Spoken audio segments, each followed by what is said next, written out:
Assalamualaikum warahmatullahi wabarakatuh. Perkenalkan, kami dari kelompok 10 yang beranggotakan 2 orang. Yang pertama ada saya sendiri, Nur Anissa, dengan akhiran NIM 071.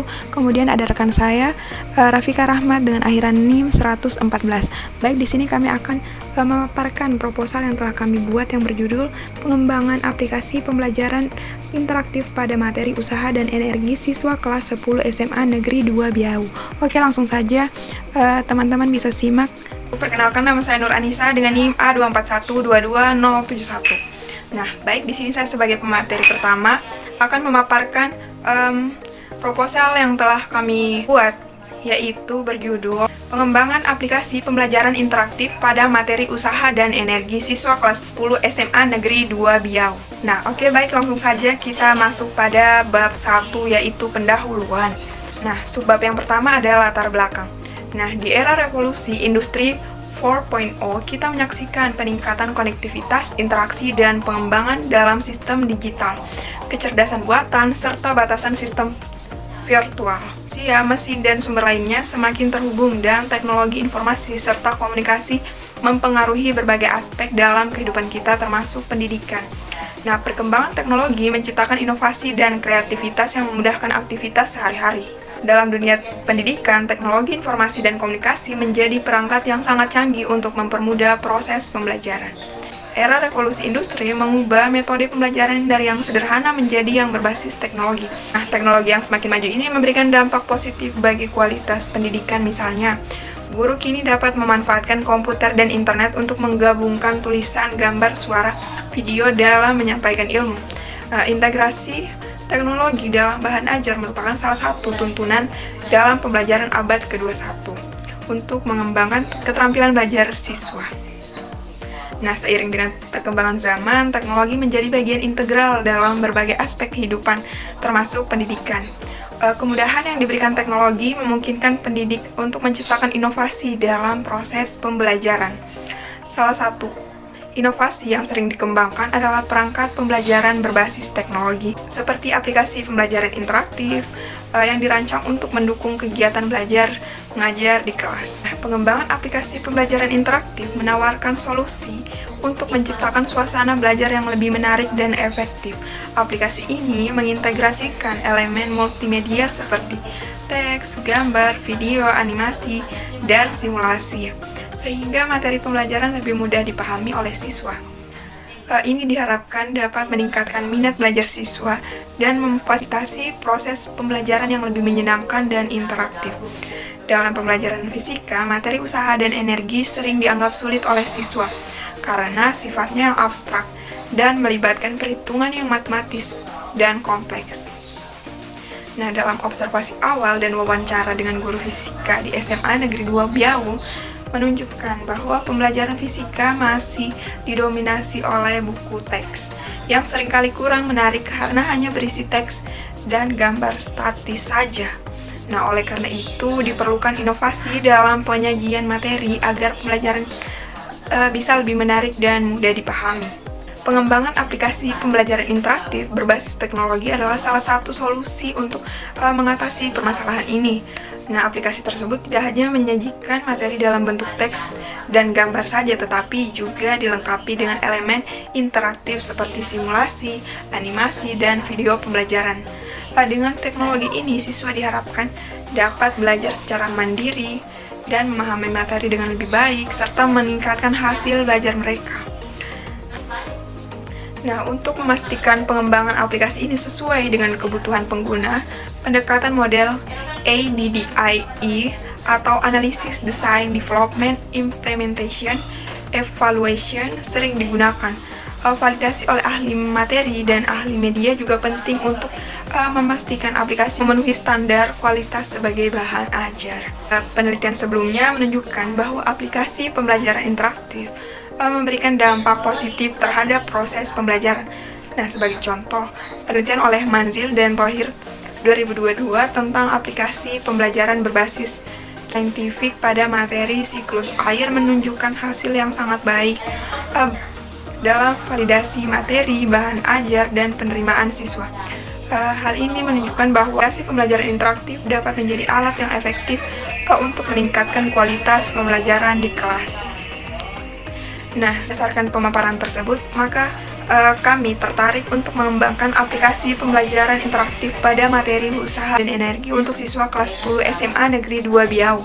Nah, aplikasi ini diharapkan menjadi bahan ajar yang efektif untuk meningkatkan minat belajar siswa dan memberikan solusi atas pembelajaran yang selama ini dihadapi. Penelitian ini bertujuan untuk merancang, mengembangkan, dan mengevaluasi aplikasi pembelajaran interaktif yang dapat digunakan secara efektif oleh siswa dan guru. Pada subbab yang kedua ada rumusan masalah. Berdasarkan latar belakang yang telah kami jelaskan sebelumnya, maka rumusan masalah dalam penelitian ini adalah bagaimana efektivitas media pembelajaran berbasis aplikasi dalam meningkatkan pemahaman siswa kelas 10 di SMA Negeri 2 Biau terhadap materi usaha dan energi. Berdasarkan rumusan tersebut, maka tujuan penelitian ini adalah untuk mengembangkan media pembelajaran interaktif berbasis aplikasi yang dapat membantu siswa untuk memahami konsep usaha dan energi dengan lebih baik, serta meningkatkan motivasi dan hasil belajar mereka sehingga dapat menjadi referensi bagi pengembangan metode pembelajaran di sekolah-sekolah lainnya. Berdasarkan pemaparan tersebut, penelitian ini diharapkan dapat memberikan manfaat sebagai berikut. Yang pertama, penelitian teoritis. Nah, hasil penelitian ini diharapkan dapat menambah wawasan dan ilmu pengetahuan sehingga dapat digunakan sebagai salah satu sumber belajar di sekolah ataupun di luar sekolah. Yang kedua, penelitian praktis. Hasil penelitian ini diharapkan dapat bermanfaat bagi siswa, yaitu untuk memberikan bahan ajar alternatif yang lebih menarik untuk dipelajari, kemudian bagi pendidik agar mendorong pendidik lebih inovatif dalam menciptakan dan mengembangkan bahan ajar. Yang ketiga, bagi peneliti sebagai satu pengalaman berharga bagi seorang calon pendidik profesional yang selanjutnya dapat dijadikan masukan untuk mengembangkan bahan ajar yang lebih menarik lagi. Bagi penelitian lain, diharapkan agar menjadi motivasi untuk melakukan penelitian yang lebih mendalam tentang pembuatan bahan ajar yang lebih menarik. Kemudian ada subbab yang keempat, yaitu batasan istilah. Berdasarkan pemaparan tadi, kami memberikan batasan terhadap beberapa aspek agar penjelasan peneliti tidak melebar jauh. Nah, adapun batasan-batasan tersebut yaitu aplikasi pembelajaran interaktif. Nah, perangkat lunak yang dirancang untuk mendukung proses pembelajaran dengan fitur interaktif seperti animasi, simulasi, dan video pembelajaran. Yang kedua ada usaha dan energi. Merupakan salah satu materi dalam fisika yang membahas tentang konsep kerja usaha, energi kinetik, energi potensial, dan hukum kekekalan energi. Oke, selanjutnya kita beralih pada bab 2, tinjauan pustaka. Nah, di sini pada bab yang pertama, penelitian relevan.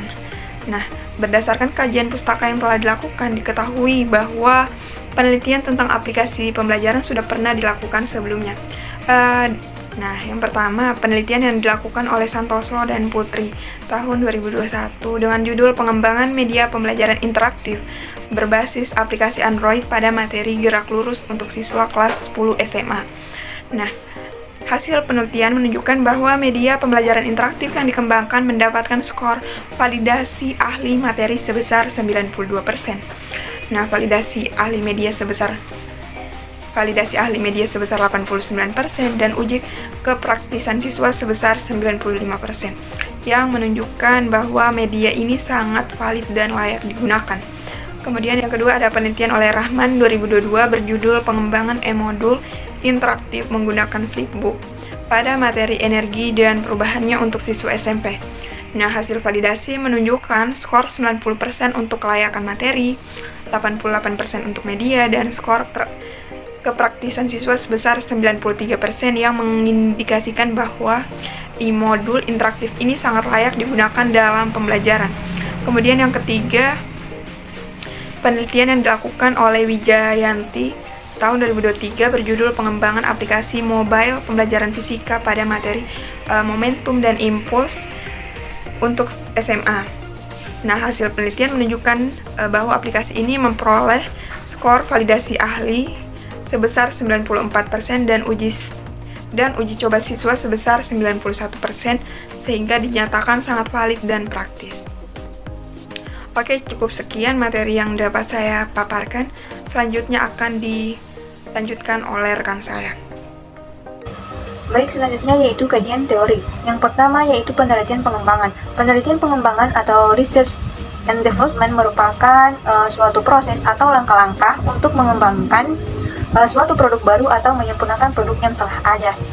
Berdasarkan penelitian lain juga, penelitian pengembangan merupakan suatu usaha atau kegiatan untuk mengembangkan suatu produk yang efektif untuk digunakan di sekolah dan bukan untuk menguji teori. Sedangkan definisi lain yang dikemukakan oleh Walter Ebert pada tahun 1983, penelitian pengembangan sebagai proses yang digunakan untuk mengembangkan dan memvalidasi produk pendidikan. Langkah-langkah dari proses ini biasanya disebut sebagai siklus R&D yang terdiri dari mempelajari temuan penelitian yang berkaitan dengan produk yang akan dikembangkan, kemudian mengembangkan produk berdasarkan temuan, kemudian bidang pengujian dalam pengaturan di mana produk akan digunakan, dan merevisi untuk memperbaiki kekurangan yang ditemukan dalam tahap mengajukan pengujian. Kemudian Richard and Nelson 2015 membedakan penelitian pengembangan atas dua jenis, yakni yang pertama yaitu penelitian yang difokuskan pada pendesainan dan evaluasi atas produk atau program tertentu dengan tujuan untuk mendapatkan gambaran tentang proses pengembangan serta mempelajari kondisi yang mendukung bagi implementasi program tersebut. Kemudian yang kedua yaitu penelitian yang dipusatkan pada pengkajian terhadap program pengembangan yang dilakukan sebelumnya. Tujuannya adalah untuk memperoleh gambaran tentang prosedur pendesainan dan evaluasi yang efektif. Jadi, berdasarkan penjelasan tersebut, kita dapat menyimpulkan bahwa penelitian pengembangan adalah suatu kegiatan atau proses untuk mengembangkan atau menyempurnakan suatu produk dengan mengikuti tahapan serta langkah-langkah yang sesuai dengan prosedur penelitian pengembangan. Tujuannya untuk menghasilkan produk baru yang efektif dan lebih upgrade. Kemudian yang kedua yaitu media pembelajaran interaktif. Media pembelajaran merupakan salah satu faktor penunjang tercapainya tujuan pembelajaran. Menurut Rozzi dan Kristari 2020, pada penelitiannya, media pembelajaran digunakan sebagai perantara dalam proses pembelajaran untuk meningkatkan efektivitas dan efisiensi dalam mencapai tujuan pengajaran. Penggunaan media pembelajaran dalam proses belajar mengajar dapat membangkitkan motivasi dan rangsangan kegiatan belajar, bahkan membawa pengaruh psikologis terhadap pelajar. Selain itu, media pembelajaran juga adalah alat, bahan, atau segala sumber daya yang digunakan untuk menyampaikan materi-materi pelajaran dari guru kepada murid-murid dalam proses kegiatan belajar.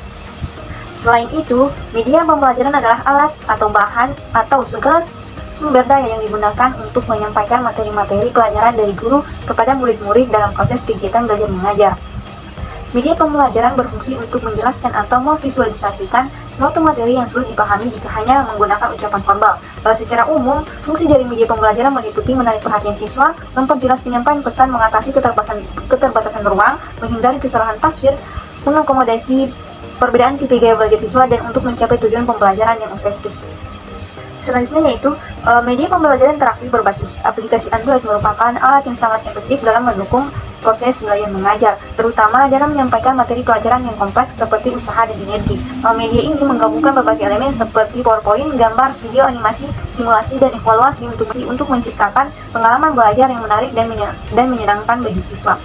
Dengan fitur-fitur seperti evaluasi dan simulasi, media ini tidak hanya menyampaikan informasi tetapi juga memungkinkan siswa untuk berinteraksi dan menguji pemahaman mereka secara langsung. Oleh karena itu, pengembangan aplikasi pembelajaran interaktif diharapkan dapat meningkatkan hasil belajar siswa dengan cara yang lebih menarik dan efektif. Jadi, dapat disimpulkan bahwa media pembelajaran yang baik itu adalah sebuah perangkat media yang ketika digunakan dalam kegiatan pembelajaran mampu menyampaikan atau menyalurkan informasi kepada siswa secara lugas dan efektif tanpa membuat siswa kebingungan. Selain itu, dengan penggunaan media pembelajaran diharapkan siswa bisa mencapai tujuan pembelajaran dan hasil belajar yang sesuai. Selanjutnya yaitu usaha dan energi. Usaha merupakan energi yang disalurkan sehingga berhasil menggerakkan suatu benda dan gaya tertentu. Secara matematis, usaha bisa dinyatakan sebagai hasil perkalian antara gaya dan perpindahan, maka dapat ditulis dengan rumus W sama dengan F dikali S, di mana W itu adalah usaha, F adalah gaya, dan S adalah perpindahan. Kemudian energi merupakan kemampuan untuk melakukan usaha. Hukum kekekalan energi menyatakan bahwa energi tidak dapat diciptakan atau dimusnahkan, melainkan hanya dapat diubah bentuknya. Perubahan energi terjadi ketika sedang dilakukan, misalnya ketika sedang melakukan usaha dengan mendorong meja, sehingga meja tersebut bergeser. Pada saat proses usaha sedang berlangsung, sebagian energi kimia yang tersimpan dalam tubuh akan diubah menjadi energi mekanik. Nah, Energi ini ada dibagi menjadi beberapa bagian. Yang pertama itu energi kinetik. Energi kinetik adalah energi yang dimiliki oleh benda karena geraknya. Secara umum, energi kinetik suatu benda yang memiliki massa dan bergerak dengan kecepatan dirumuskan oleh persamaan E(K) sama dengan 1 dikali 2M. Secara umum, energi kinetik suatu benda yang memiliki massa dan bergerak dengan kecepatan dirumuskan ke persamaan E(K) sama dengan M dikali V kuadrat, di mana M adalah massa, E(K) adalah energi kinetik, dan V adalah kecepatan. Kemudian yang kedua yaitu energi potensial. Gravitasi energi potensial merupakan energi yang dimiliki suatu benda karena keadaan atau kedudukannya atau posisinya. Misalnya, energi pegas, energi katapel, energi busur, dan energi air terjun. Selain itu, energi potensial juga dapat diartikan sebagai energi yang tersimpan dalam suatu benda. Energi potensial dilambangkan dengan EP, maka dapat dirumuskan menggunakan persamaan EP sama dengan M dikali G dikali H, di mana EP adalah energi potensial, M adalah massa benda, G adalah gravitasi, dan H adalah ketinggian. Pembelajaran fisika pada materi usaha dan energi di SMA Negeri 2 Biau masih menghadapi berbagai tantangan dalam proses pembelajaran. Berdasarkan observasi awal, peserta didik cenderung pasif dalam pembelajaran, kurang mampu memahami konsep-konsep abstrak, dan mengalami kesulitan dalam mengaplikasikan pengetahuan yang diperoleh. Kedua yaitu mengumpulkan informasi. Setelah potensi dan masalah teridentifikasi, maka selanjutnya yaitu mengumpulkan informasi dan studi literatur yang relevan untuk merencanakan produk yang diharapkan mampu mengatasi masalah. Studi ini bertujuan untuk menemukan konsep-konsep teoritis yang mendukung produk pendidikan seperti model, program, atau sistem. Selain itu, kajian literatur juga membantu mengevaluasi ruang lingkup penggunaan produk, kondisi yang mendukung implementasi optimal, serta keunggulan dan keterbatasan produk tersebut. Kemudian yang ketiga itu desain produk. Untuk menciptakan sistem kerja baru perlu dirancang berdasarkan evaluasi sistem lama guna mengidentifikasi kelemahan yang ada.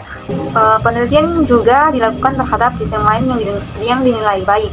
Referensi terkini mengenai sistem modern dan indikator yang baik juga harus diperhatikan, sehingga hasil dari kegiatan adalah desain produk baru yang lengkap dengan spesifiknya, meskipun masih bersifat hipotetik sehingga diuji. Yang kelima yaitu perbaikan desain. Setelah divalidasi, kelemahan desain yang teridentifikasi harus diperbaiki. Kemudian yang keenam yaitu uji coba produk.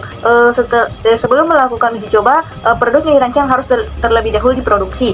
Pengujian dilakukan yaitu dengan eksperimen untuk membandingkan efektivitas dan efisiensi antara sistem kerja lama dan baru. Artinya yaitu untuk membandingkan produk baru dengan yang produk lama. Kemudian yang ketujuh yaitu revisi produk. Hasil uji coba dengan sampel terbatas menunjukkan bahwa kinerja sistem kerja baru lebih baik dibandingkan dengan yang lama. Jika ada perbedaan signifikan, maka sistem kerja baru dapat diterapkan.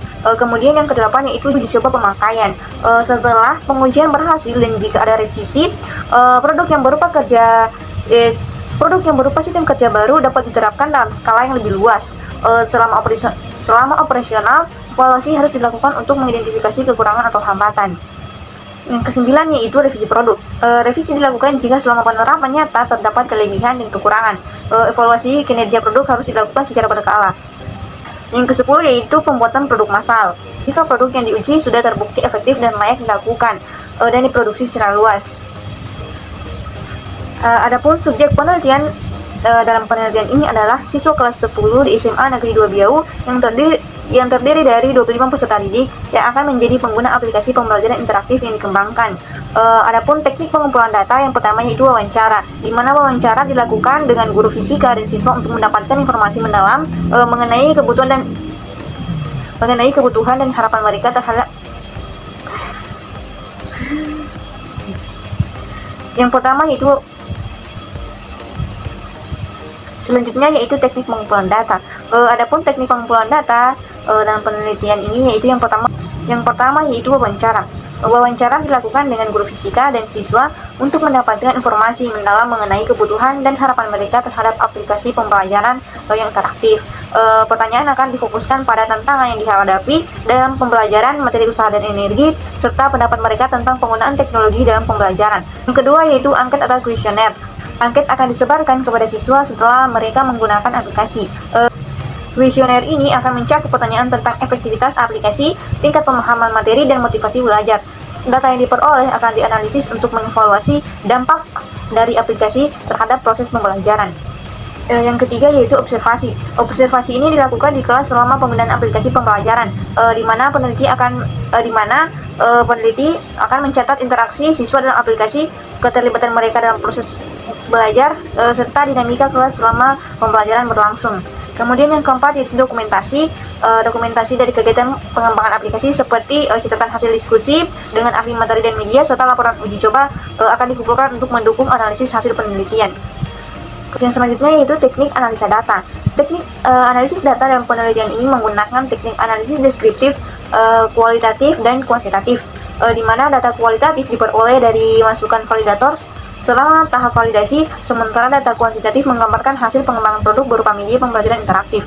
Jenis data kualitatif diubah menjadi kuantitatif dengan ketentuan yang dapat dilihat dalam tabel 3.1, yaitu di mana yang pertama itu kategori skala Likert pada penilaian produk, di mana untuk keterangannya untuk nilai skornya 4 itu sangat baik, kemudian untuk 3 itu baik, untuk 2 kurang, dan untuk 1 itu sangat kurang.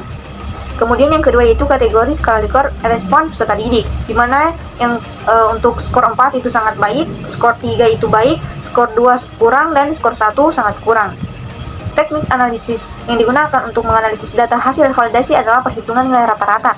Penentuan teknik analisis nilai rata-rata ini menggunakan rumus yang dikemukakan oleh Azwar dan Nugrahi 2019, di mana untuk mengetahui peringkat nilai akhir pada setiap butir angket penilaian, jumlah nilai yang diperoleh dibagi dengan banyaknya responden yang menjawab angket penilaian tersebut. Rumus untuk menghitung nilai rata-rata adalah sebagai berikut: X sama dengan sigma X per N, di mana X adalah nilai rata-rata dalam tiap butir pertanyaan, kemudian sigma X adalah jumlah nilai dari seluruh penilaian dalam butir pertanyaan atau pernyataan. Kemudian N adalah jumlah butir pertanyaan atau pernyataan. Kemudian mengolah nilai rata-rata aspek penilaian kualitas yang diperoleh ke dalam bentuk kualitatif sesuai kriteria kategori penilaian yang dikemukakan oleh Widoyoko dan Khatima 2018 dengan ketentuan tabel pada 3.3, di mana tabel 3.3 kriteria penilaian produk, di mana jika 3,25 sampai 4,00 itu kategorinya sangat baik, 2,50 sampai 3,25 kategori baik, 1,75 sampai 2,50 kurang, dan 1,00 sampai 1,75 sangat kurang. Kemudian yang kedua yaitu tabel kriteria kategori respon peserta didik, di mana untuk interval skor 3,25 sampai 4,00 sangat baik, 2,50 sampai 3,25 baik, 1,75 sampai 2,50 kurang, dan 1,00 sampai 1,75 sangat kurang. Baik, itulah presentasi dari kami. Sekian, terima kasih. Assalamualaikum warahmatullahi wabarakatuh.